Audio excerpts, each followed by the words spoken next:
Hello, dude. Welcome back to the Shocast Story of the Horror Podcast. With me, Kezia Carolina. I will tell you about a horror story today.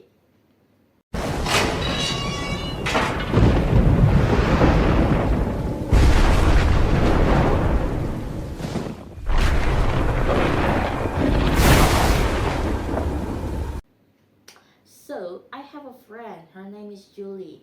She is my best friend when I was living in Samara. We always laugh together, always share our moments, our secret, and our dreams together. It's so lovely and quiet, interesting, right? But one day, she told me that her family want to move to the small city in Cilenyi, West Java. It's actually disappointing news and kind of shocked me because of she told me suddenly, like, am I a true friend? But that's okay because of what? At the first, Julie was excited.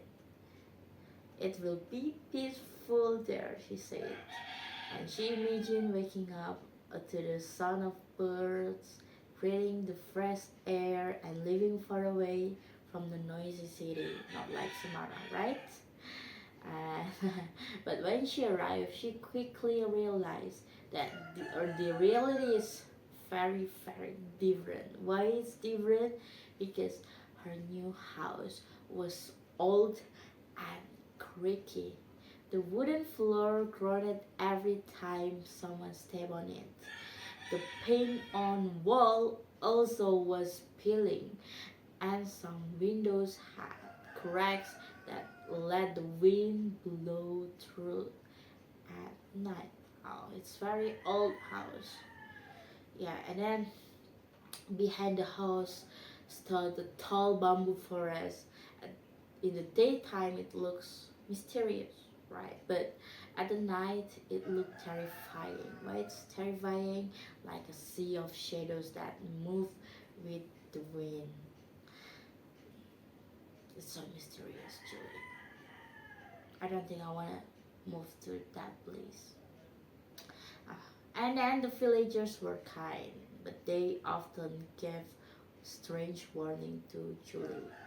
An old woman told Julie that never let yourself play near the bamboo forest after sunset. And another villager whispered and told Julie, and if anyone calls your name at night, do not answer, no matter what. Why? I don't know. Julie laughed and thought that it was funny. When she heard this thing, she thought that maybe they just want to scare me, right? And the first days went by peacefully. Julie helped her parents settle in and fetch water from the well and even made friends with some village children. But at night, the village felt different. It's different. The sound of crickets filled the air. Dogs barked at nothing. And the bamboo swayed as a whispering secret. Well, it's kind of horror, right? What happened? One evening, while Julie was studying on her own room, Julie suddenly heard a faint whisper. Julie. And then she stopped writing and started looking around. What happened? What happened there? Someone just called my name, right? The next night, it happened again. But the voice is more clear than before. Julie, come here. Her heart beat faster than before. The voice sounded familiar, like my voice calling from outside. But how could I be there in a village so far away, dude? I don't even calling you. And then a cold wind rose into her room, making her shiver. Right? On the third night, things became worse. She was lying in bed when she heard not just the whisper, but also a slow knocking sound.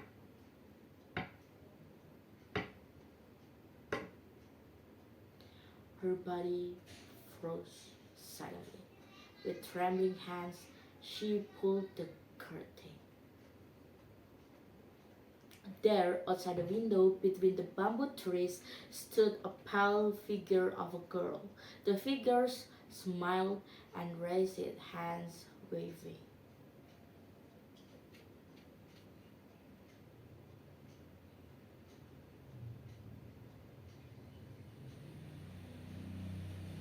Julie's blood ran cold. The girl looked exactly like her, with same face, same hair, and same eyes. Wow, it's so terrifying. Julie gasped and stepped back. The figure mouthed words, Julie, come with me. Panicking, Julie shut the curtain and hid under her blanket, and she didn't sleep until morning. The next day, she told some villagers what she had seen. Their expression suddenly turned into a serious face. An older man said that is not your friend. That is a doppelganger. It copies your voice and your face.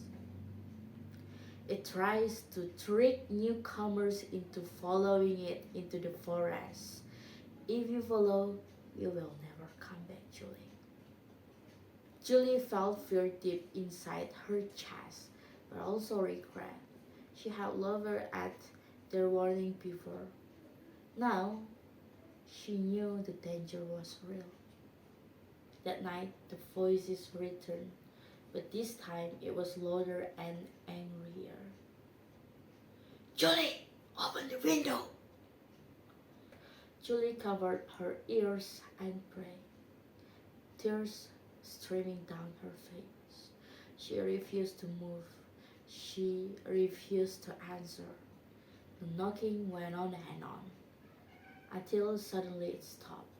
Silence filled the room. From that night on, the whisper never came back again.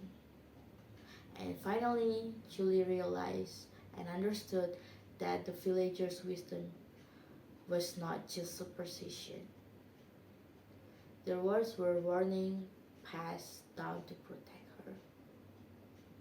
So we should always respect advice and local wisdom, even if it sounds strange, weird, cringe, and freak. Because of what? Because some tradition protect us from dangers that we cannot see or we cannot understand. So it's Julie's horror experience. What about you?